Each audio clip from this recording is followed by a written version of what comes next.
The rain was falling so hard that it blurred the city lights into streaks of silver. I was sitting alone in my apartment, trying to ignore the ache that still lingered from a relationship that had ended almost 2 years earlier. Some heartbreaks leave quietly, others stay in the corners of your life, waiting to remind you of what once was. My phone buzzed. The message came from someone I never expected to hear from, Emily, my ex-girlfriend's older sister. The text was short. Please help me. I don't know who else to call. I stared at the screen. Emily and I had always gotten along. During the years I dated her younger sister, she had been kind, thoughtful, and protective. After the breakup, we rarely spoke. Life had moved on, or so I thought. A second message appeared. Can you meet me tonight? It's urgent. Something in those words felt wrong. I grabbed my keys and drove across town. When I arrived at the small coffee shop she had chosen,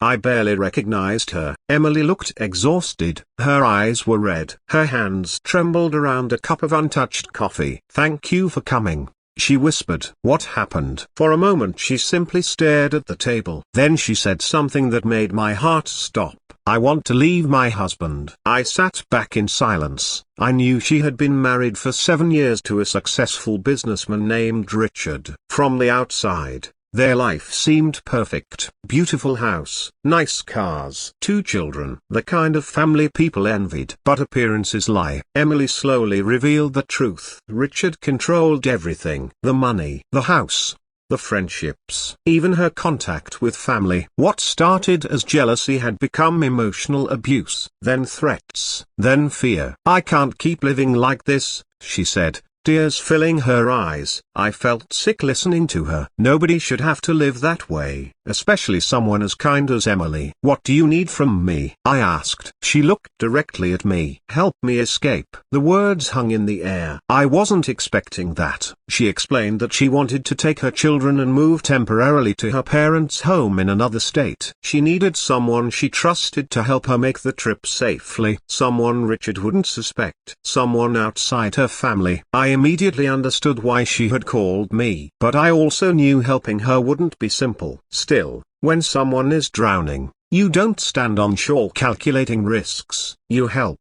I'll do it, I said. For the first time that night, she smiled. A small, broken smile. But a smile. Over the next week, we planned carefully. Emily quietly gathered important documents, birth certificates, medical records, school information. Nothing dramatic, nothing illegal, just preparation. The goal wasn't revenge. The goal was safety. Then everything exploded. 3 days before our planned departure, my phone rang. Unknown number. I answered. A deep voice spoke. Stay away from my wife. My blood ran cold. Richard. I don't know what you're talking about. Don't lie to me. His voice sharpened. I know you've been meeting her. My stomach tightened. He continued. If you help her leave, you'll regret it. Then he hung up. I stared at the phone. Part of me wanted to walk away. Nobody wants trouble. Nobody wants threats. But another part of me kept thinking about Emily's terrified face. About the children. About the years she'd spent trapped. Fear is powerful, but compassion is stronger. The next evening, things got worse. I returned home to find Richard waiting outside my apartment building. He stood beside a black SUV. His expression was cold, deliberate, calculated. He approached slowly. You think you're some kind of hero? He asked. I said nothing. You have no idea what you're getting involved in.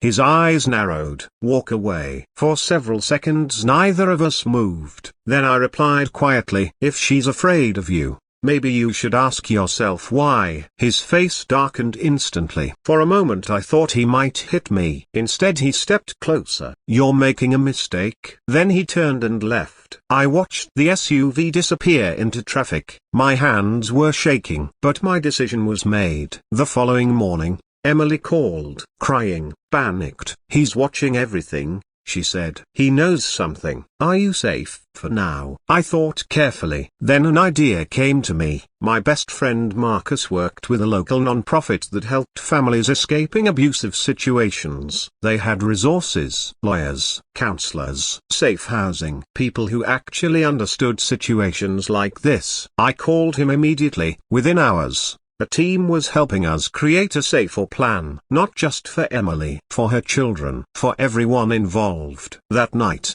something remarkable happened. Strangers began working together, volunteers, advocates, lawyers donating time, people who had never met Emily but cared anyway. It reminded me of something easy to forget. Humanity is still alive. There are good people everywhere. The escape was scheduled for Saturday morning. The longest night of my life came before it. I barely slept. Every worst-case scenario played through my mind.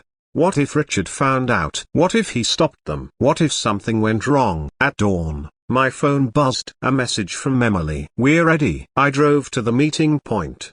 The children climbed into the car first. They looked confused but hopeful. Then Emily appeared, carrying 2 bags, nothing more. Years of marriage reduced to 2 suitcases. My chest tightened. Nobody leaves a life like that unless staying has become unbearable. We started driving. For the first hour, everything seemed fine. Then Emily gasped. A black SUV appeared behind us. Richard. My heart pounded. He found us. The children began to cry. Emily looked terrified. I immediately called Marcus. Within minutes he contacted local authorities and the non-profit's legal team. Richard continued following us, mile after mile. The tension inside the car was unbearable. Then flashing lights appeared in the distance. Police vehicles, several of them. Richard's SUV slowed, then stopped. Officers approached him while we continued forward. The children didn't understand what was happening, but Emily did. Tears streamed down her face. Not tears of fear, tears of relief. For the first time in years, she was free. When we finally reached the safe house arranged by the non-profit, Emily stepped out of the vehicle and simply stood there, silent, looking at the sky, as if she had forgotten what freedom felt like. Then she hugged her children, and cried. Everyone cried, including me. But the story didn't end there. The weeks that followed were difficult. Court hearings, custody arrangements, legal battles, healing. The kind of healing that can't be rushed. Yet something extraordinary happened during that time. People kept showing up. Neighbors brought meals. Teachers supported the children. Counselors volunteered extra hours. Friends reappeared. Family members traveled across the country. Each act was small on its own. Together, they became something powerful. Hope. Months later, Emily invited me to a community event hosted by the non-profit that had helped her. I almost didn't go, but she insisted. When I arrived, I was shocked. More than 100 people were there. Families, volunteers, survivors, supporters. Stories filled the room. Stories of pain, stories of courage, stories of second chances. Then Emily stepped onto the stage. She looked completely different, confident, strong, alive. The fear that once lived in her eyes was gone. She spoke about her journey, about finding the courage to leave, about rebuilding her life, about the strangers who became heroes. Then she surprised me. She called my name. I froze. The audience turned toward me. Emily smiled. When I felt completely alone, she said, one person answered the phone. I felt my face grow warm. He didn't save me, a whole community did that. But he reminded me that good people still exist. The room applauded. I didn't know what to say, because the truth was simple. I wasn't a hero. I had only done what any decent person should do, help someone in need. After the event, an elderly woman approached me. She had tears in her eyes. My daughter escaped a situation like that years ago, she said. People helped her too. Then she smiled. The world survives because ordinary people choose kindness. I never forgot those words. Years have passed since then. Emily built a new life. Her children grew into happy, confident teenagers. The fear that once controlled their home became nothing more than a memory. As for me, I learned something valuable from the entire experience. Strength isn't always loud. Sometimes strength is a frightened mother taking the first step toward freedom. Sometimes it's a child finding reasons to smile again. Sometimes it's a stranger answering a late-night phone call. And sometimes the greatest act of courage isn't rescuing someone. It's simply standing beside them while they rescue themselves. Whenever people tell me the world is becoming colder, I think about Emily. I think about volunteers who worked through the night, lawyers who donated their time, neighbors who delivered meals, friends who opened their homes, complete strangers who chose compassion over indifference.